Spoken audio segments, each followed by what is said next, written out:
याद रखें, म्यांमार अगर गए होंगे तो जानते होंगे, उसका नाम है महामुनि टेम्पल।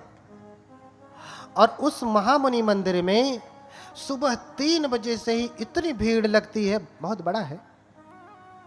सुबह 3 बजे से ही आपके लिए यह अंधविश्वास हो जाएगा। जब आप देखेंगे तो आपको लगेगा कि ये तो बड़े अंधविश्वासी हैं, क्योंकि सुबह 3 बजे से उठ करके भगवान को पानी पिलाएंगे, ब्रश कराएंगे, मंजन कराएंगे, नहलाएंगे, धुलाएंगे, तैल मर्दन करेंगे और फिर उनको सुंदर चीवर पहनाते हैं। ददामी तेभ्यो वर चीवराणि, सुंदर चीवर पहनाते हैं। ये क्रिया सुबह 3 बजे से ही शुरू हो जाती है, 3 बजे से ही भगवान बुद्ध के साथ। अगर आप जाएंगे तो आपको लगेगा कि ये तो अंधविश्वास है। भगवान बुद्ध पानी थोड़ी न पिएंगे, भगवान बुद्ध मंजन थोड़ी न करेंगे, लेकिन ये उनकी श्रद्धा है, उनका समर्पण है। भगवान के प्रति कृतज्ञता कैसे व्यक्त करें, ऐसे ही करते हैं। अब बुद्ध तो शरीर है नहीं, तो कैसे करें? बुद्ध को प्रतीक मान करके ऐसा करते हैं। इसलिए मुनि, ऋषि, ये सारे शब्द जो है किसके हैं? त्रिपिटक में इसका वर्णन है पूरा, इसके प्रमाण भी है। तो ऋषि वेश धारण कर लिया और हिमालय में तप करने लगे। और तप करते करते चूंकि समस्त विद्याओं में पारंगत थे सुमेध, इसलिए एक ही सप्ताह में 5 अभिज्ञाएं और 8 समापत्ति को प्राप्त कर लिए। 5 अभिज्ञाएं और 8 समापत्ति बहुत बड़ी चीज है। 5 अभिज्ञाओं में बोलिए भगवान बुद्ध की। गर्मी लग रही ना?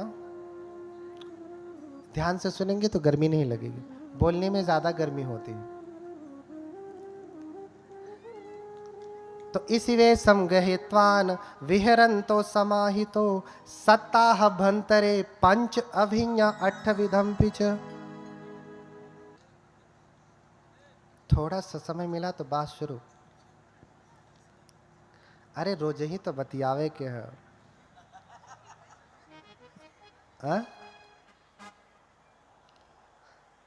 थोड़ा सुन लीजिए, बात तो करना ही है। पहली बार मिली हो तो बतिया लीजिए। पहली बार तो नहीं मिले ना एक दूसरे से।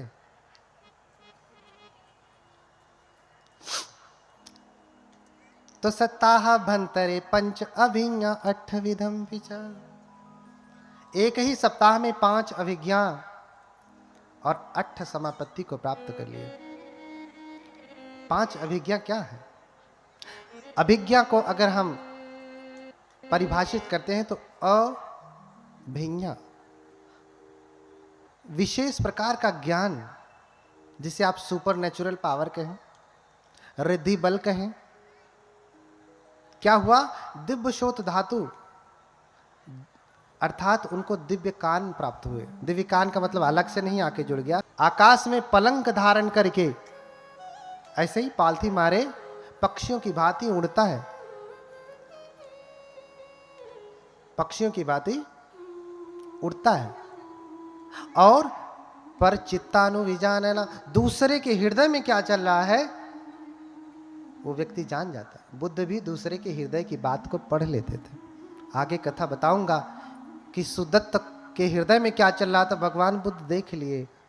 सुदत्त ने कहा कि अगर भगवान मुझे मेरे कुल गोत्र के नाम से पुकारेंगे तभी मैं जानूंगा कि असली भगवान है।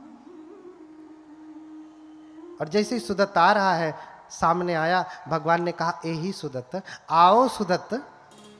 अनाथ पिंडिक का पहला नाम क्या है? सुदत्त। उसका कुल का नाम क्या है? सुदत्त। और इतना ही सुनते ही भगवान के चरणों में गिर पड़ा कि अरे भगवान तो मुझे जान गए, मेरे असली नाम को जान गए, कुल के नाम को जान गए। तो हृदय के भीतर क्या चल रहा है भगवान जान जाते हैं। हाँ, मैं आगे बताऊंगा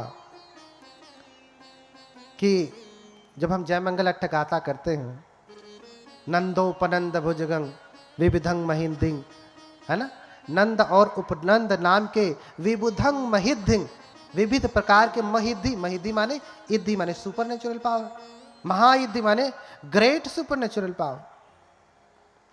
समझ रहे ना? हम जय मंगल अट्ठ गाथा में बार बार यही कहते हो ना, जितने भी बौद्ध बैठे होंगे सबके यहाँ शादी विवाह में चलता है। अभी मैं उसकी व्याख्या करूंगा, उसका अर्थ बताऊंगा, तो कहेंगे तो बनते जी कहीं किसी और धर्म का बता रहे, किसी और धर्म का नहीं। हमने अपना धर्म ओरिजिनल जाना नहीं, वास्तविक जाना नहीं, इसी का कॉपी करके लोगों ने अपना व्यापार बढ़ा लिया। बुद्ध के पास सब कुछ है ना?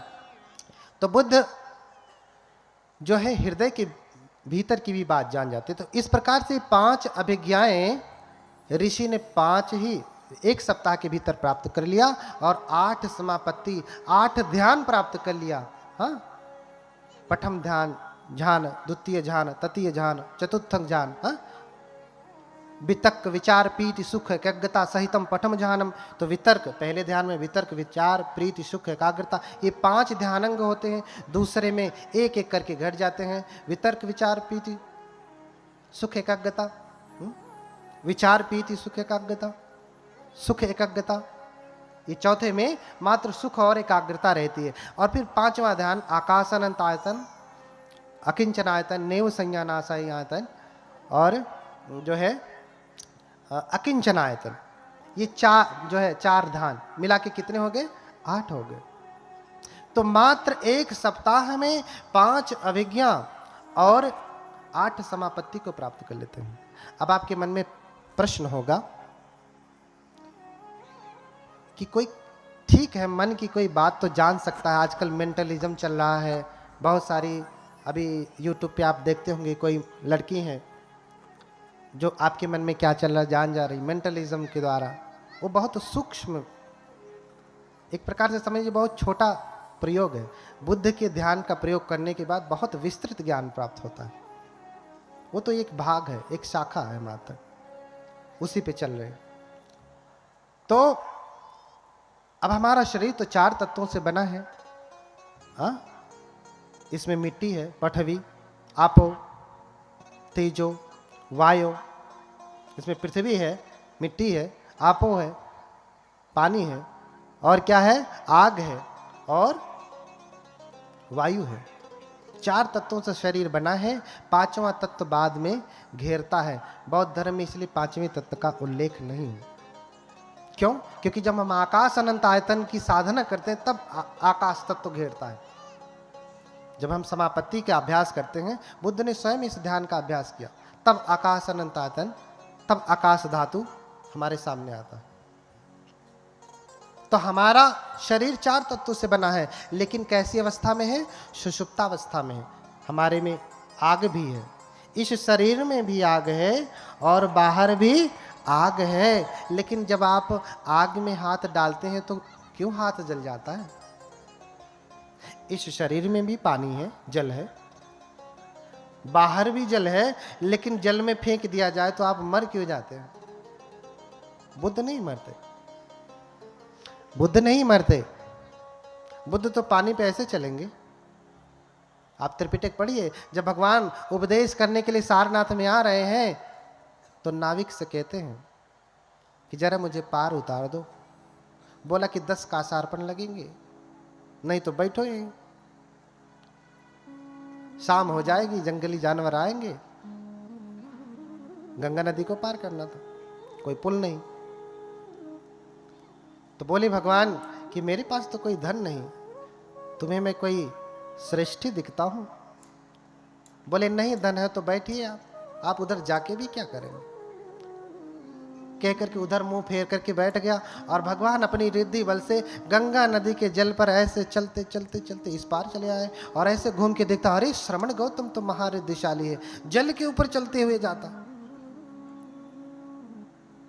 आपको आश्चर्य होगा, भगवान बुद्ध 3 बार श्रीलंका में गए।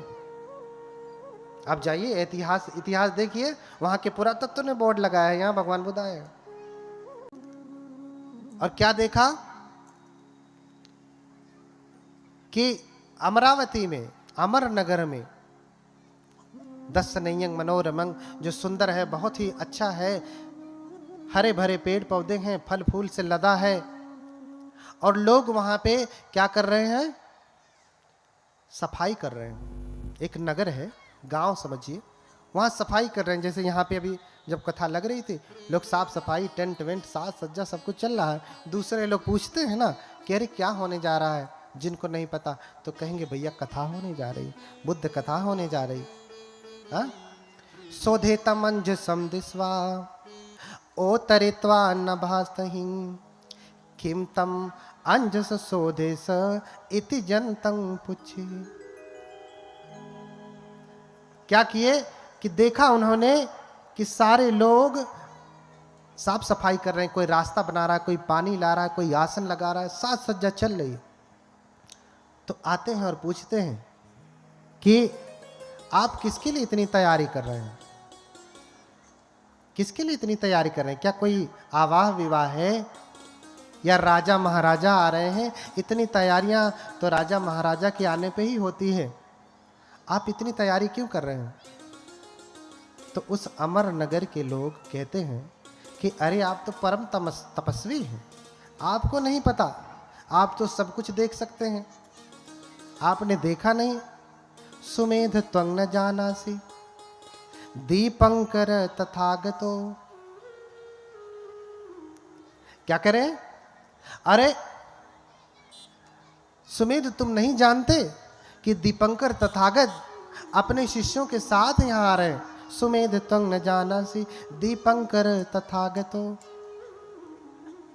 संबोधिमुत्तमं पत्वा धम्मचक्रम अनुत्तरम भिक्षु सत सहसे ही चतु ही विमले ही तंग निमंतयिम दानेन मया लोके एक नायकम।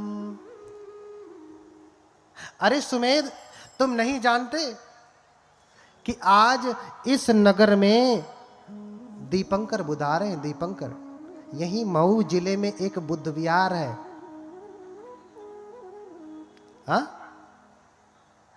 उस बुद्ध विहार के प्रबंधक पहले के जो रहे उनका नाम क्या है? दीपंकर। पाली में दीपंकर कहते हैं। ये किसका नाम है? एक बुद्ध का। और एक बुद्ध से दूसरे बुद्धों का आयु बहुत ही लंबा है। उनके जन्म लेने का आयु बहुत लंबा है। जैसे 2500 वर्ष से अधिक हो गए गौतम बुद्ध को जन्म लिए, उनसे पहले 27 बुद्ध हो चुके हैं। ये जिनकी तस्वीर लगी है 28वें बुद्ध हैं। अगर हम सभी बुद्धों की गणना करें कि बुद्धों की जो संतति चल रही है, तो पहले बुद्ध के काल का पता लगा पाना असंभव है। असंभव। लोग कहते हैं कि हमारे भगवान 5 लाख वर्ष पहले हुए, 10 लाख। बुद्ध तो लाखों में, करोड़ों में, अरबों खरबों में गिने ही नहीं जा सकते, कल्पों में। एक बुद्ध की बात कर रहा हूं। 2800 की गणना कर लीजिए तो ये पूरी धरती बुद्धों की है, परंपरागत तरीके से। और आजकल तो इतिहासकार सब कुछ ढूंढ के निकाल रहे हैं कि मिस्र और मेसोपोटामिया की सभ्यता में भी भगवान बुद्ध का प्रतिबिंब है। भगवान बुद्ध का प्रतिबिंब है। बुद्धों की वंशावली इतनी लंबी है कि स्वयं केटु निघंटु शास्त्र आप पढ़ेंगे, जो हिंदू ग्रंथ है, उसमें भी बुद्धों का वर्णन है। इसका मतलब कि बुद्ध पहले हैं। बुद्धों के 32 महापुरुष लक्षण। असीता जो 32 संलक्षण उपेता असीतानुव्यंजना धरा। बुद्ध क्या है? 32 महापुरुष लक्षण और 80 अनुव्यंजनों से युक्त है। उपेता बुद्ध धम्मे ही 18 सही नायका 32 संलक्षण उपेता असीतानुव्यंजना धरा। बोलिए भगवान बुद्ध की। अगर हम बुद्ध धर्म की बात कर रहे हैं, उपेता बुद्ध धम्मे ही। अगर हम बौद्ध धर्म की बात कर रहे हैं तो 28 बुद्ध हुए हैं, जिसमें 18 नायक हुए। और जितने भी बुद्ध हुए हैं वो 32 महापुरुष लक्षण और 80 अनुव्यंजनों से युक्त हैं। अर्थात ये महापुरुष लक्षण जिस किसी के भीतर होते हैं, जिस किसी के शरीर में होते हैं, वो बहुत ही सुंदर होता है, बहुत सुंदर। उसके जैसा कोई सुंदर धरती पे होता नहीं। आप देख रहे हैं ना भगवान बुद्ध का कान, यही प्रत्यक्ष देखिए। कभी आपने किसी बुद्ध की मूर्ति या फोटो देखा है जिसमें उनका कान हम लोगों जैसा छोटा है? देखा? वो भी एक भगवान बुद्ध का लक्षण है, महापुरुष लक्षण। भगवान बुद्ध अजानुबाहु हैं, उनकी भुजाएं कहां तक है? ऐसे खड़े होकर छुएंगे तो अपने घुटने को छू लेंगे, खड़े होकर छुएंगे तो घुटने पे छू लेंगे। भगवान बुद्ध जब अपनी जिह्वा निकालते हैं तो मस्तक को भी छू सकते हैं। ये 32 महापुरुष लक्षण है। अब आप कहेंगे इतनी बड़ी लंबी तो आदमी रह ही नहीं जाएगा, जानवर हो जाए। अरे भैया यूट्यूब पे देखो, बहुत सारे आज भी ऐसे लोग हैं जिनकी जिह्वा काफी लंबी, इतनी लंबी नहीं लेकिन फिर भी बहुत लंबी है। तो आज से 2500 वर्ष पहले की बात। 32 लक्षण उपेता 80 अनुव्यंजनाधर। 32 महापुरुष लक्षण और 80 अनुव्यंजन है। 32 ग्रेट मार्क्स है और 80 माइनर मार्क्स हैं। यानी 32 महापुरुष लक्षण तो है ही, इसके साथ साथ 80 छोटे छोटे महापुरुष लक्षण, 80 छोटे छोटे महापुरुष लक्षण। जैसे उनकी त्वचा पे कभी गंदगी नहीं बैठती। आपकी त्वचा पे गंदगी बैठ जाती है तो आप क्या करते हैं? तमाम फेस वॉश लगाएंगे, तो स्क्रबर लगाएंगे, तो भाप लगाएंगे, क्या क्या करेंगे, आपकी गंदगी छूट जाए चेहरे से, डेड सेल्स निकल जाए। लेकिन बुद्ध को ऐसा नहीं होता, बुद्ध को ऐसा नहीं होता। बुद्ध की त्वचा बिल्कुल वैसे ही है जैसे मोर के पंख, जैसे पक्षियों के पंख। पानी गिराएंगे, पानी उस पर टिकेगा नहीं, पानी उस पर टिकेगा। जैसे प्लास्टिक को पानी गिराया, पानी प्लास्टिक से चिपकता नहीं, ऐसे ही धूल मिट्टी सब कुछ भगवान के शरीर से चिपकता नहीं। बहुत गुण है, आगे बताऊंगा, अभी तो बस बता रहा हूं कि आपको आश्चर्य होगा कि श्रीलंका में भी भगवान बुद्ध 3 बार गए हो। दूसरा ग्रंथ कहता कि 4 बार गए हो। हाँ, दूसरा ग्रंथ मह्यंगमं नागदीपं कल्याणं पदलांचमं दिवा गुहम दीघवापि चेतियं च मुतिंगल। पढ़ लीजिए आप, हाँ पढ़ लीजिए, आप पढ़िए, उसके बाद जाके आंखों से देख करके आइए। वहां श्रीपाद, भगवान बुद्ध का क्या है? श्रीपाद है। श्री श्री अभी किसी के सामने लिख दिया जाए श्री फलाने, श्री अनिल चंद्रा, डॉक्टर श्री रामविलास भारती, तो अरे ये क्या लगा दे, श्री क्या होता?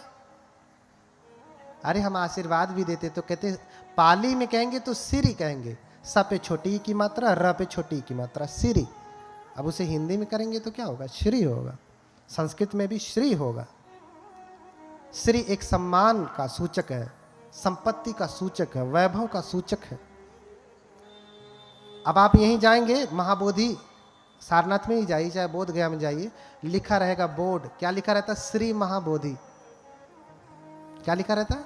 आप देखते भी होंगे, क्या लिखा रहता है? श्री महाबोधि, श्री बोधि धूमराज, श्री बोधि सत्युत्पत्ति कथा, ये पूरा ग्रंथ भी रचा है।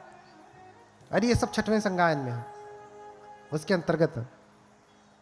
तो 3 बार गए। एक ऊंचा पहाड़ है 5 किलोमीटर ऊंचा, आप गूगल से ही देख लीजिएगा, आजकल तो सब कुछ यहीं बैठे बैठे देख सकते हैं, यूट्यूब से देख लीजिए। वहां आज भी वहां की सरकार चाहे तो वो क्या कहते हैं, रोपवे लगा दे, लेकिन नहीं लगाती। क्यों? क्योंकि वो चाहती है सरकार कि भगवान बुद्ध का दर्शन इतना आसान थोड़ी ना होता। रोपवे लगा दिया, बैठे फर से गए, दर्शन के क्या अर्थ? अरे उस भगवान का दर्शन करना है तो थोड़ा चल करके जाओ, चढ़ करके जाओ। लोगों को 12-12, 20-20, 2-2 दिन लग जाते हैं चढ़ने में। बूढ़ी बूढ़ी माताएं, बूढ़े बूढ़े बुजुर्ग, एकदम भीड़ लगी रहती है। आप जाइए कभी, चढ़ते हैं। 2-4 सीढ़ी चढ़ के बैठ जाएंगे, आराम करेंगे, खाना पीना लिए रहते हैं। 2 दिन 3 दिन 4 दिन लगे, लेकिन जाएंगे भगवान का, वर्ष में एक बार वो भगवान का दर्शन अवश्य करते हैं। जवान लोग तो कई बार, मैं भी कई बार गया, चढ़ते उतरते दशा खराब हो गई। इतना ऊंचा, इतना ऊंचा। वहां भगवान बुद्ध का श्रीपाद यानी बुद्ध का पैर है वहां पे, पाद यानी पैर, बुद्ध के पैर को श्रीपाद कहते हैं। बुद्ध का पैर है, जाके देखिए वहां पे। और लोग उसको देश विदेश से नमन करने के लिए वहां पे आते हैं, नमन करने के लिए आते हैं। तो क्या सुमेध तुम नहीं जानते कि दीपंकर तथागत आ रहे हैं, और हम सभी लोगों ने मिलकर के उनको निमंत्रित किया है। उनको क्या किया है? निमंत्रित किया है। अपने बहुत सारे भिक्षु संघ के साथ वो इस अमर नगर में आ रहे हैं। निमंतयिम नाथेन मया लोके नायकम, निमंतयिम दानेन मया लोके नायकम। हम लोगों ने उन लोक नायक को यहां पे निमंत्रित किया है। तो फिर सुमेध सोचते हैं कि उनके आगमन के लिए तस्सागमनत्थाय मग्गम सोधेम चक्षुम, उनके आगमन के लिए हम लोग ये रास्ता बना रहे हैं। क्योंकि पहले आरसीसी रोड नहीं हुआ करता था, ऐसी कोई गवर्नमेंट नहीं थी कि सब जगह रोड बना दे, कच्चा रोड हुआ करता था। हे चक्षुमान तस्सागमनत्थाय मग्गम सोधेम चक्षुम, हे चक्षुमान, उनके आगमन के लिए हम लोग क्या कर रहे हैं? रास्ता बना रहे हैं, मग्गम मार्ग बना रहे हैं, मार्ग बना रहे हैं। तो सुमेध सोचते हैं कि ये तो बड़ा पुण्य का कार्य है, मैं भी इसमें लगता हूं। जबकि वो 5 अभिज्ञा और 8 समापत्ति से युक्त हैं, वो चाहे तो ऐसे करें तो रास्ता बन जाए। लेकिन कहते हैं कि मुझे भी थोड़ा सा जगह दो, मुझे भी थोड़ी सी जगह दो, मैं भी रास्ता साफ करूंगा।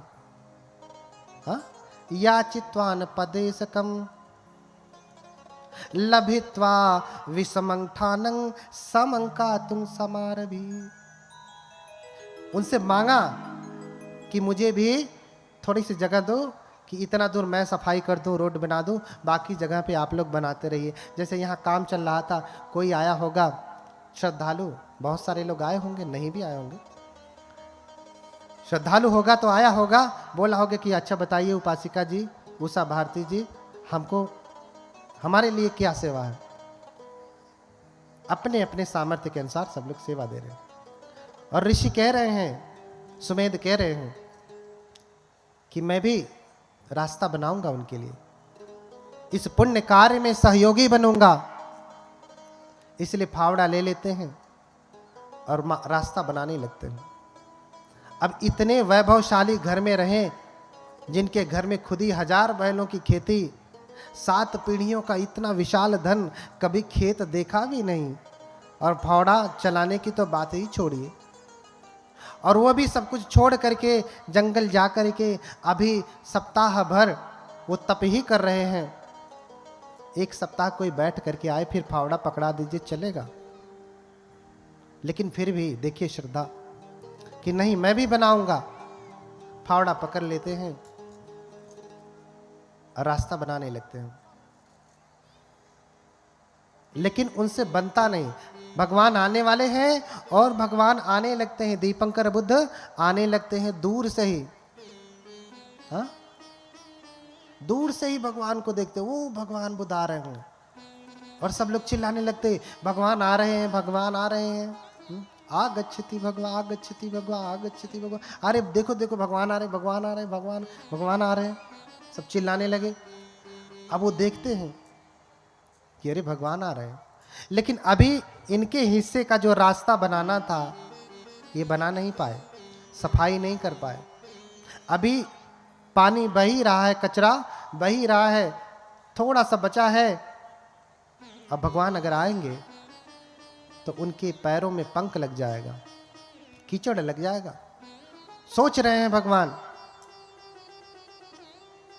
और सुमेध तपस्वी, क्या करूं, भगवान आ रहे हैं क्या करूं, भगवान आ रहे हैं क्या करूं, समझ में नहीं आ रहा।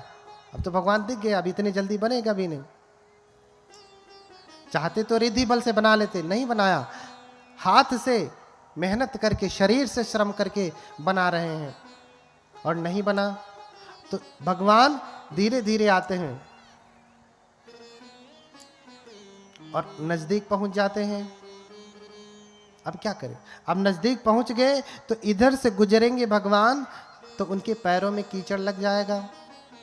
इसलिए क्या करते हैं कि भगवान के पैरों में कीचड़ ना लगे, वो वहीं पे तुरंत जो है अपना सर नीचे करके, पीठ ऊपर करके लेट जाते हैं कि भगवान अकमित्वा भगवा गच्छति हिताय में भविष्यति, भगवान मेरे ऊपर चल करके जाएंगे तो मेरे लिए क्या होगा, सुख का कारण होगा, ये मेरा कल्याण सिद्ध हो जाएगा, जो करना चाहता हूं वो पूर्ण हो जाएगा। भगवान के चरण रज अगर मेरे ऊपर पड़ गए तो।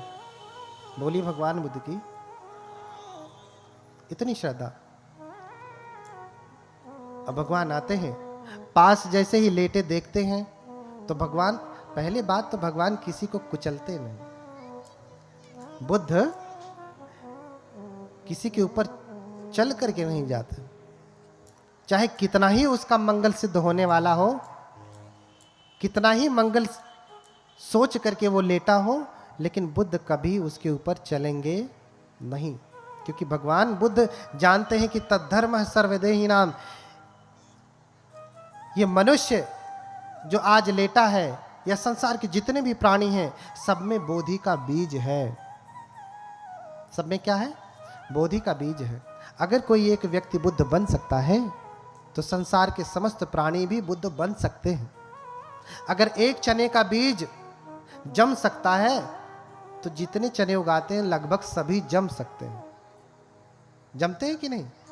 आप जितना चना बोइए, अगर 100 आप बोएंगे तो आप समझिए कि 99 जमेंगे ही। ऐसे ही समस्त मानव जाति जो है उसमें बुद्धांकुर है। क्या है? उसे बुद्धांकुर कहते हैं। इसलिए इसी मऊ जिले में एक बुद्ध विहार है जिसका नाम क्या है, बुद्धांकुर, बुद्धयान भीम ज्योति बुद्ध विहार। हर प्राणी क्या है, बुद्धांकुर है, बुद्ध का अंकुर है, बुद्ध बन सकता है। इसलिए बुद्ध किसी को कुचलते नहीं, बिना बुद्ध के कुचले ही मंगल होता है, बुद्ध के दर्शन मात्र से ही मंगल होता है। इसलिए कहा श्रमणानंच दर्शनं, श्रमणों का दर्शन करना, दर्शन मात्र से ही मंगल हो जाता है, कुचलने की आवश्यकता नहीं। और आते हैं, रुकते हैं, फिर पूछते हैं सुमेध से कि तुम क्यों लेटे हो। देखिए, प्रश्न होता है कि सभी बुद्ध पूछते हैं। एक तो प्रश्न ये पैदा होता है कि बुद्ध अगर सच में लोगों के मन की बात जानते हैं तो पूछते क्यों हैं, और पूछते हैं तो इसका मतलब जानते नहीं। यही हुआ ना। बोलिए भगवान बुद्ध की। बुद्ध अगर सर्वज्ञ हैं, अभी हमने एक स्तुति की, सर्वज्ञ है सुगतो बुद्धो, क्या कहा, सर्वज्ञ, सब कुछ जानने वाले। क्या है, सब कुछ जानने वाले।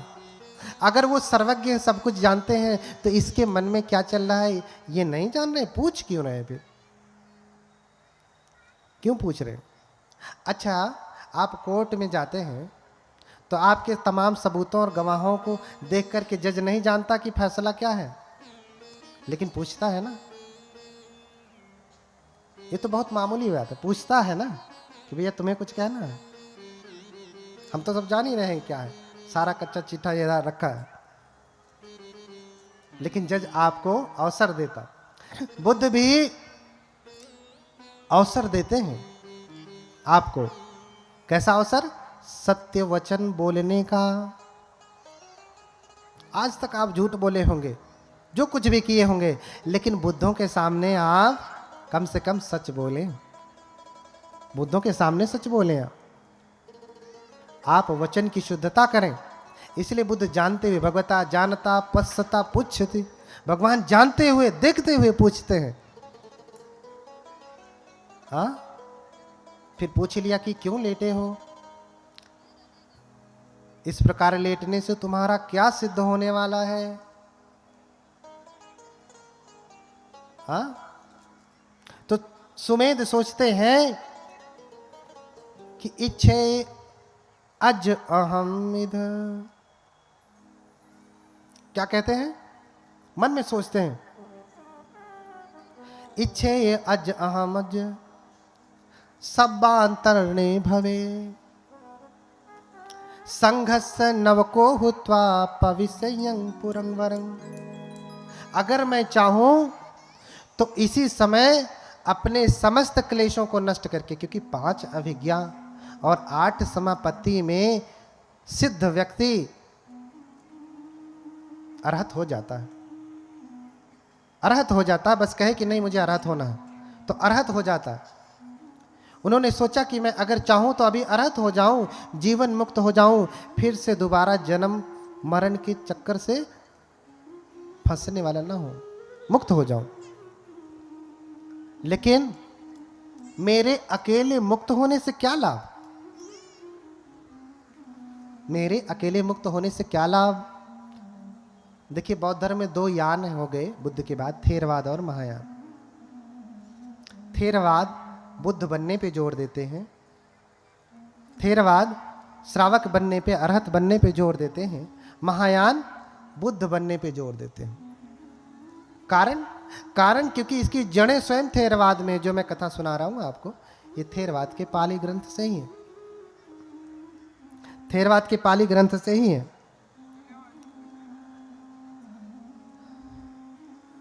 तो उसमें खुद ही कह रहे हैं, किंग में एकेन तीर्णेन तारेन तमदस्सिना सब्बयुतं पापुड़ित्वा संतारे सम सदेवकम। कह रहे हैं कि मैं चाहूं तो अभी अरहत हो जाऊं, लेकिन मेरे अकेले मुक्त होने से क्या लाभ, ये सारे लोग तो दुखी ही रह जाएंगे।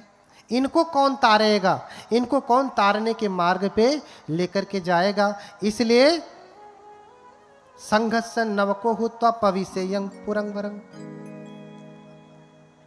इसलिए मैं भी बुद्ध के जैसा होना चाहता हूं, मैं भी बुद्ध बनना चाहता हूं, ताकि मैं लोगों को सम्यक ज्ञान दे सकूं और लोग भी इस भव चक्र से मुक्त हो सके। इसलिए मुझे मुक्त नहीं होना है, मुझे क्या होना है, बुद्ध होना है। तो जब दीपंकर पूछते हैं कि तुम क्यों लेटे हो, तो इतना कुछ विचार करके इच्छेवं विचिंतयित्वान निपन्नो सो जिनंकुरो, ये कुछ जो सोच करके सुमेध लेटे हुए थे, अब बुद्ध से कहते हैं कि हे भगवान, मैं भी आपके जैसा बुद्ध होना चाहता हूं। बुद्ध का अर्थ क्या है, बुद्धति अर्य सच्चानीति बुद्धो, जो आर्य सत्य को जानता है, बोधेता पजायाति बुद्धो, और उस सत्य को जानते ही नहीं, दूसरों को भी उसका अवबोध कराते हैं। ये क्षमता सब में नहीं होती।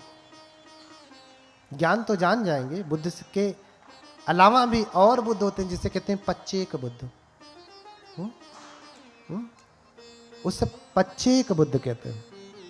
वो भी बुद्ध जैसे सामर्थ्यवान होते हैं, लेकिन उन्हें धर्म का ज्ञान है किंतु दे नहीं सकते, ये गुण ही नहीं। बहुत सारे ऐसे लोग हैं जो परम ज्ञान से समन्वित हैं, लेकिन वो दूसरों को ज्ञान जब देंगे तो कोई सुनता नहीं, या तो लोग उठ के भाग जाएंगे, क्या बोल रहा है। क्यों? क्योंकि वो पारमिता पूरी करके नहीं आए। ज्ञान है, बहुत ज्ञान है, लेकिन देने का बल नहीं है, देने का सामर्थ्य नहीं है। इसलिए बुद्ध के पहले भी बुद्ध होते हैं, पच्चेक बुद्ध होते हैं, श्रावक बुद्ध होते हैं, है ना।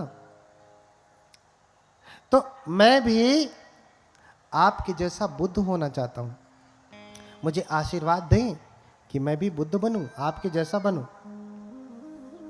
और फिर दीपंकर बुद्ध सोचते हैं कि क्या ये सच में बुद्ध बनेंगे, तो अपने दिव्य चक्षु से देखते हैं कि क्या ये बुद्ध बनेंगे।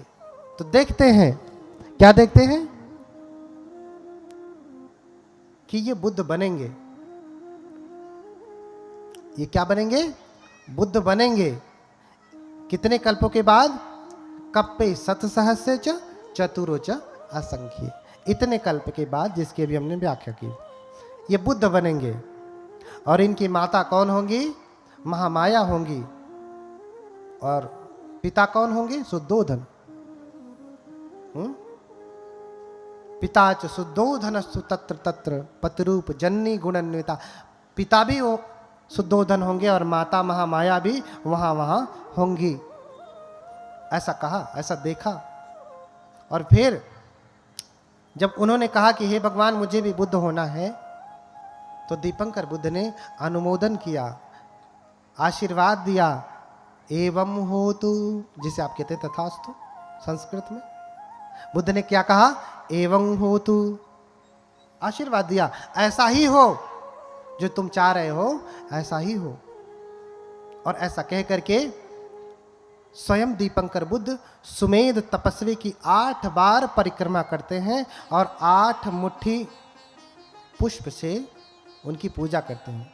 पूजे ही 8 मुट्ठे ही पुष्पे ही गुणक्वयो। उन्होंने 8 मुट्ठी पुष्प से क्या किया? पूजा किया। 8 बार प्रदक्षिणा की, प्रणाम प्रदक्षिणा। आप कभी भी सारनाथ आइए और जब आप आएंगे तो देखेंगे कि जितने बौद्ध धर्मावलंबी हैं, विदेशी जो परंपरागत बौद्ध हैं, वो सारनाथ के धम्मिक स्तूप की परिक्रमा करते हैं। क्या करते हैं? परिक्रमा करते हैं। 3 बार, 5 बार, 7 बार, 8 बार परिक्रमा करते हैं। सैकड़ों बार परिक्रमा करते हैं। और लामा जी लोगों को देखेंगे तो वो तो 108 बार, हर दिन 108 बार परिक्रमा करते हैं। हर दिन कम से कम 108 बार पंचांग प्रणाम करते हैं, जैसे अभी हम लोग कर रहे थे। ये पंचांग था, अष्टांग लेट करके होता है, ये पंचांग प्रणाम था। तो कम से कम 108 बार परिक्रमा करते हैं, 108 बार पंचांग प्रणाम करते हैं। दीपंकर बुद्ध ने सुमेध की 8 बार परिक्रमा की। बुद्ध स्वयं बोधिसत्व की परिक्रमा कर रहे हैं। क्यों? क्योंकि ये भी होने वाले बुद्ध हैं, ये भी होने वाले बुद्ध हैं। तो दीपंकर बुद्ध सुमेध के शरीर की परिक्रमा नहीं कर रहे हैं, अपितु किसकी परिक्रमा कर रहे हैं? उनके भीतर उत्पन्न होने वाले बुद्धत्व की परिक्रमा कर रहे हैं, कि ये होने वाले बुद्ध हैं, ये बोधि के बीज हैं, ज्ञान के बीज हैं, बुद्धत्व के बीज हैं। आज नहीं तो कल, जो कल्प पूरा होगा तो ये बुद्ध बनेंगे। और उनका देखा देखी उनके शिष्य भी 8 मुट्ठी पुष्प से उनकी पूजा करते हैं। अब आपके मन में प्रश्न होगा, 8 ही बार क्यों, 8 ही मुट्ठी पुष्प से पूजा क्यों किया? 10 क्यों नहीं किया? 20 कर लेते, या एक ही मुट्ठी क्या कम था? है ना? बोलिए भगवान बुद्ध की। क्योंकि जितने भी बुद्ध जब ज्ञान प्राप्त करते हैं, जितने भी बोधिसत्व जब बुद्ध बनते हैं, ज्ञान प्राप्त करते हैं, बुद्ध होते हैं, तो वो धर्म चक्र चलाते हैं। और धर्म चक्र अष्टांगिक मार्ग ही है। इसलिए 8 अंगों वाला मार्ग, 8 अंगों वाला धर्म चक्र ये चलाएं। इसलिए 8 बार इनकी परिक्रमा की।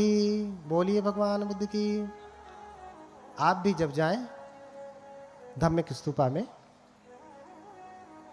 तो परिक्रमा करें। कितनी बार? 8 बार। क्यों? क्योंकि भाई